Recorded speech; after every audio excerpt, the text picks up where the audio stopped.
Hi, I'm SynthDad, and in today's video I'm going to show you how to connect your OXY1 sequencer over MIDI to your keyboards and your other synths, like for example this Korg Volca sample or Elektron Digitone. Why don't you leave your questions and comments for me down below, and I'll do my best to answer them after this video goes live. Okay, let's get started. Now let's take a look at what devices I'm going to use. We've got the Volca sample here, and it's sending its audio through the Digitone into my mixer. The Volca sample can be controlled over MIDI. It's got a MIDI import here. And of course, the Digitone, like all Elektron gear, as you can see here, has got MIDI in, out, and through. So what we're going to do, first of all, is we will go old school and use this 5-pin DIN MIDI cable here. And I will connect DIN MIDI in on the back of the Digitone to the TRS MIDI out here. Then I'll connect the TRS MIDI through on the back of the Digitone into the MIDI in of the Volca sample. In this setup, any MIDI that's received by the Digitone on the MIDI import is forwarded out the MIDI through port into the Volca sample. The Volca sample listens on channels 1 through 10 for any MIDI note to trigger the sample in that slot. Doesn't matter what the note is, if you send it a note, it'll trigger the same sample. And Digitone takes MIDI for each of its tracks, 1, 2, 3, and 4, and these are on MIDI channels 11, 12, 13, and 14. You can see here, I've configured them in the MIDI setup. Now, how do we actually tell the sequencers in the OXY1 which MIDI channel to send on? Press Shift and the sequencer number here, so we're in sequencer number 1, and use the first controller knob to select the MIDI channel that you want to send on.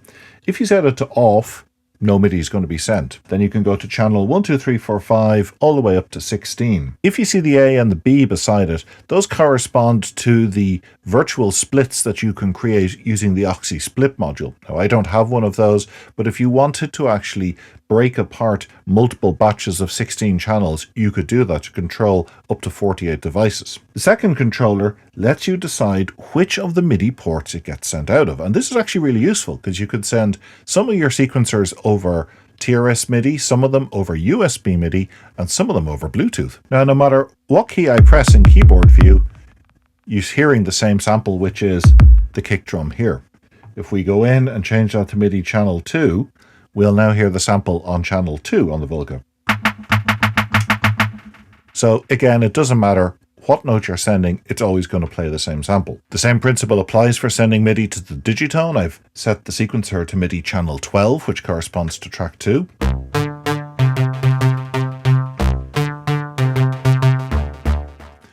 And you can see that now the notes are being sent to the Digitone and the Volca sample is ignoring them.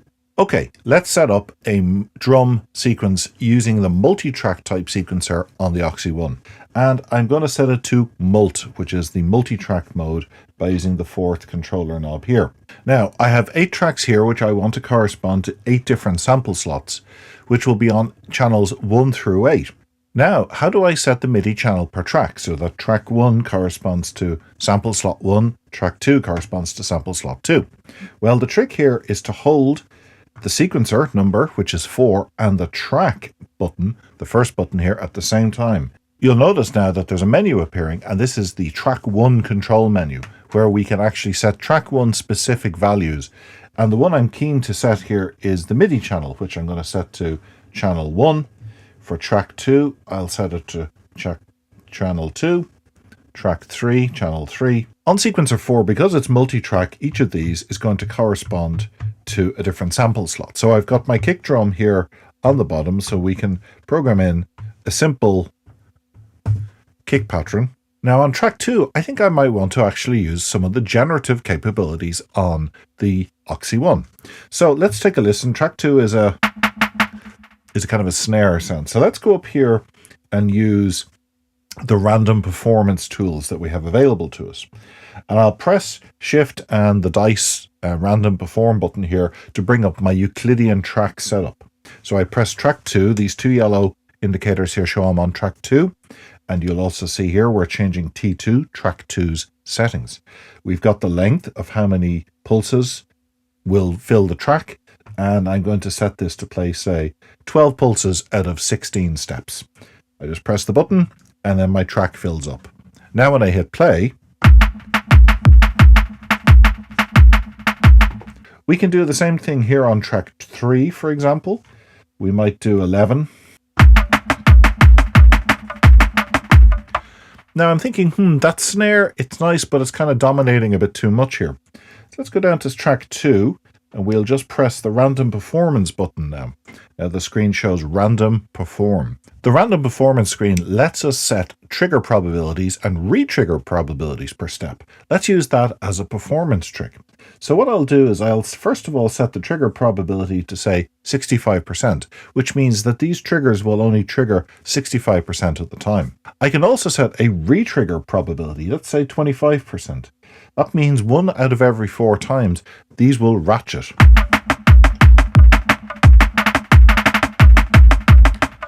You hear those ratchets coming in?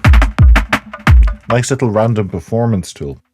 Now here on slot 4 we have an open hat. So let's go ahead again and we will do a Euclidean pattern there. And I think I'd also like to randomize a little bit there on track 4. We'll set in a few re-triggers, maybe a bit more on the re-triggering. Now we're getting a nice groove going, and it'll change every time through, each time through the loop. Now let's look at how we would configure a sequencer to send MIDI to the Digitone, this time to send chord information. I've configured sequencer 1 in chord mode using the 4th knob here. Chord mode lets you pick and place chords without having to remember your music theory, or in my case, if you don't know it, you can simply go into the chord keyboard and press the chord you want, including voicings and inversions, place that on the sequencer, and then it plays. I programmed in a very simple chord progression here, which goes across 32 steps, and then shifts. A little bit minor, a little bit kind of spooky. Now let's bring in those drums.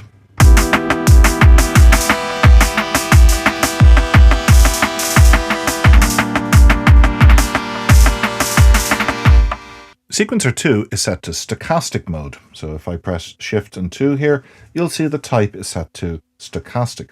Stochastic mode is a probabilistic generator mode. The probability of different notes being played is related to the height of the columns here. So for example, this note will be played a lot more than this one.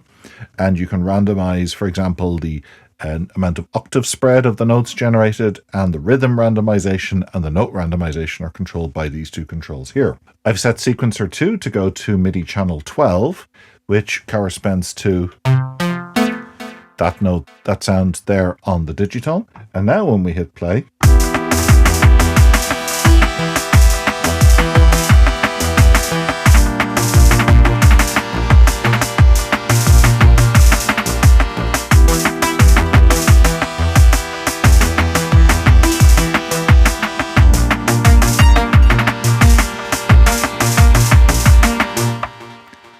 I've set sequencer 3 here up to also be another stochastic sequencer on MIDI channel 13, which corresponds to track 3 here.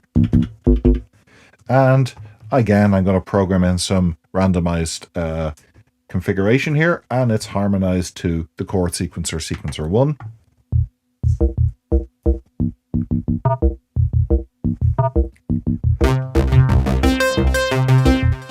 And we can bring in sequencer 2.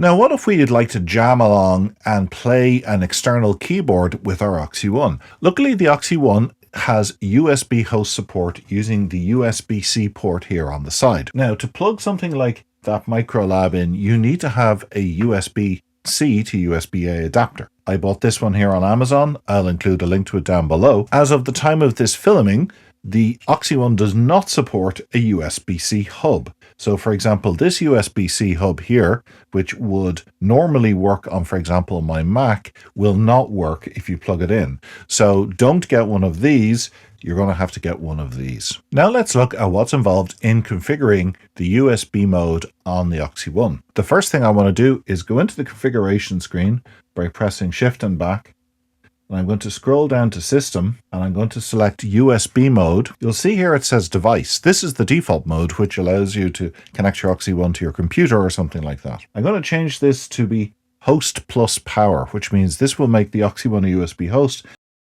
And you see there flashed up Connected Arturia Microlab. And of course, I can play along now when I start the sequencers on the OXI One.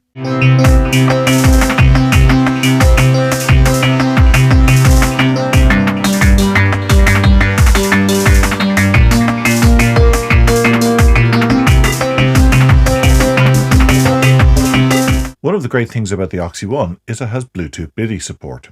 This lets you play instruments on devices connected over Bluetooth, for example, my iPad. So for this test, we're going to use Synthesia just to show how to actually set up a Bluetooth connection. I'm going to go into the configuration menu on the OXI One, scroll down to System, Bluetooth on off, and make sure your Bluetooth is on. On your device, obviously make sure you've Bluetooth turned on. And here on Synthesia, I'm going to go into Settings. Here you see on the iPad, it says the OXI One BLE shows up for OXI One Bluetooth. I'm going to tap there to connect to the device. Then on Synthesia, I'll just go and turn on input from the OXI One using the full range of the keyboard. Now that we have the OXI One connected, let's configure the sequencers on the OXI One to send MIDI over Bluetooth. I'm going to use sequencer 3, which as you remember was a stochastic sequencer and originally set on channel 13. So let's change it first of all to, we'll put that on channel 1, and I'm going to turn the second knob here and choose the MIDI output source as Bluetooth. It says BLE for Bluetooth. Obviously, I need to get the audio out of the iPad, so I'm just going to use this little USB-C to headphone adapter here to route the audio into the Digitone so we can hear it. Now, when I press play on the OXI One, MIDI is going to be sent over Bluetooth to the voice here, which will be running in Synthesia. And because it's Synthesia animating the notes, we'll actually get to see how the stochastic sequencer behaves in practice.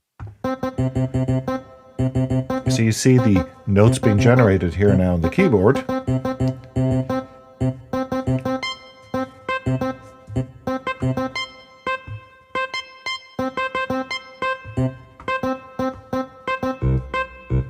So that was a quick introduction on how you can use Bluetooth from the OXI One to sequence other synthesizers you might have on your iPad or on your desktop.